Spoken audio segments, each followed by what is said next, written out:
you've dreamt of being on the TEDx stage, and that's why you're seeing this today. And what if I told you that that dream could come true a lot earlier than you think? I want you to meet the team at TEDx Wynyard Quarter. They're here to hear your story and tell your story on the big red dot. I'd love to introduce you to Rodger, who's part of our committee today. Welcome, Rodger. Kia ora, how are you today? Amazing. One thing that I wanted to ask first off is if there's someone watching this right now who's like, I'd love to do it, but I'm a little bit nervous. I'm not quite ready yet. What would you say to them to put them at ease? Just start.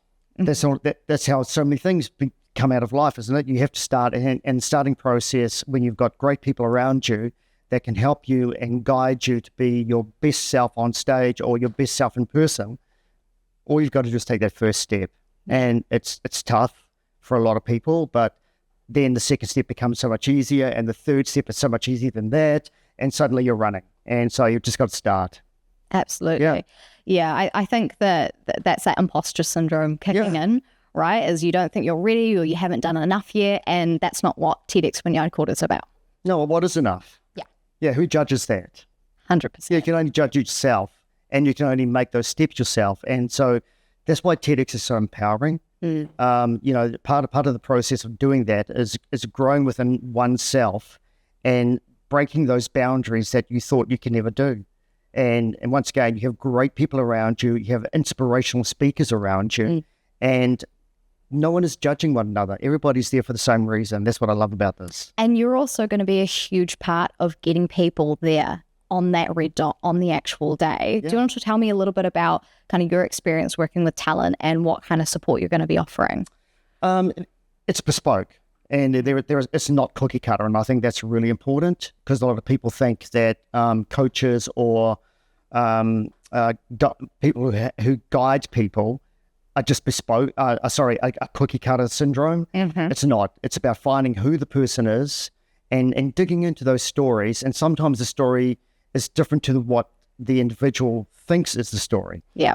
And then developing that storyline with them so they can tell it with impact, they can tell it with enthusiasm, they can tell it from their perspective, but also engage with an audience and let them have a me too moment too. It's like, me too. I get that. Yeah, 100%.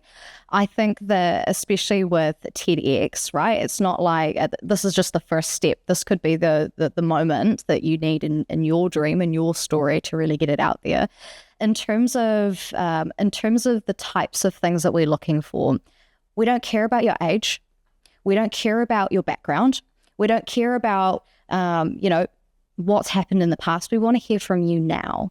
And I think that's the message that we're really trying to get across and tell people is that, whether you're young, whether you're old, whether you're eccentric, whether you're maybe a little bit introverted, but you're feeling like, hey, maybe I need to scare myself a little bit. Yeah. Maybe now's the time when I break out of that shell. I think we really want to encourage that. And diversity is so important. What I love about today in the modern world with technology and all of the platforms, which, can have a negative aspect, but the positive aspect is everybody has a voice. No matter how young you are, no matter what background you've come from, everybody can have their moment. And that's what I love about TEDx as well. It doesn't matter where you start, where you are in your journey, you still have something to share and talk about, wherever you are. What's made you so passionate about helping people tell their stories? I love working with people. I love people. The empowerment you get and the gratification I get from helping somebody become a better version of themselves through storytelling and through communication is unimaginable. How I can say how important that is to me, and seeing people grow through that experience. And I just love it, So anything I can do to help a person get to that next level of communication, and that may help them in their career, may help them in their personal life, doesn't really worry me as long as it helps them. And I think that's just so important. When would you say you had your aha moment for you? It's a great question. I probably had a lot of aha moments, and it's probably hard for me to define when that first one came, because it probably came as a bit of a blur. And then in retrospect, I went back and had to think about that. I went, oh, that was a moment. That was a moment on how I can help somebody and how easy it is to help somebody and make a difference for them and not make it about yourself. Yeah. And that's the biggest thing.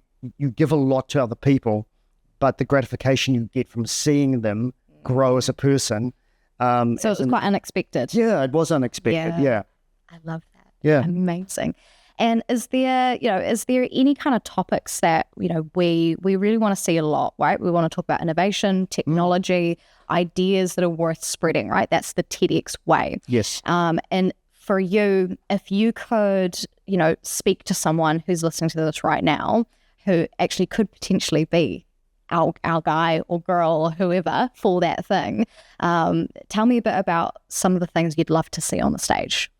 I want to see diversity, no matter what your background is, where you are in your life, what color you are, what gender you are, whatever. That's really important in today's world. And I love working with people, no matter who they are or where they've come from. And I think that's really important to have a great mix of that. You don't want to have a singular focus when it comes to TEDx and anything like this. You don't want to have a stream of people that look the same and sound the same and have the same message. I love what you're saying there, because I think that might be one of the big dooming thoughts that people are going to immediately think, is they're going to go, oh, it's just going to be a bunch of people in business suits talking about all these, this business that they started in their garage and now they're a multimillionaire. That's not it. That's not what this is. No.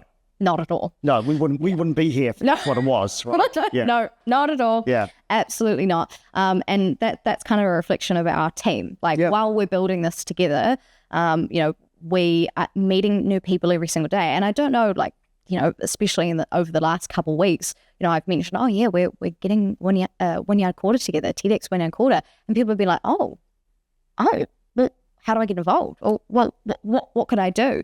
And what you can do is you can reach out, and you don't have to have a pitch. You don't sell yourself to us. Just come in genuine. Yeah. Come in open, and we'll hear you. Rodger will hear you. Yeah, and hear your story. Absolutely. Rodger, one thing that I would love people to know about you is what you've done professionally over the last however many decades, and what that has led to getting you to this point. Okay, at least about the decades. Geez. Wow. Okay.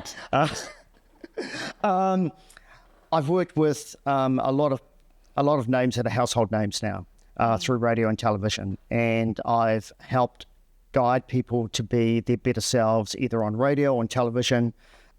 So one of the big things that I talk about is me to you. So not making it all about me.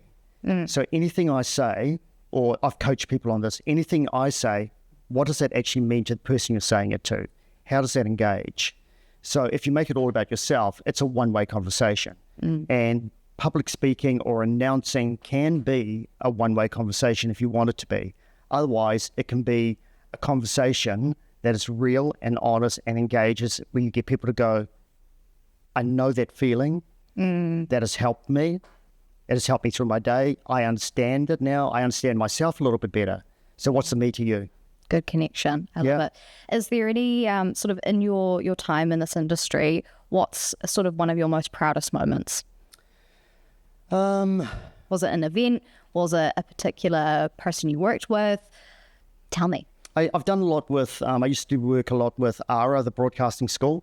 And so what I used to love about doing that was going into the first year class and talking to people who are excited about getting into media but know nothing about it at that point. And then going back in the second year and seeing their growth and talking about their aspirations.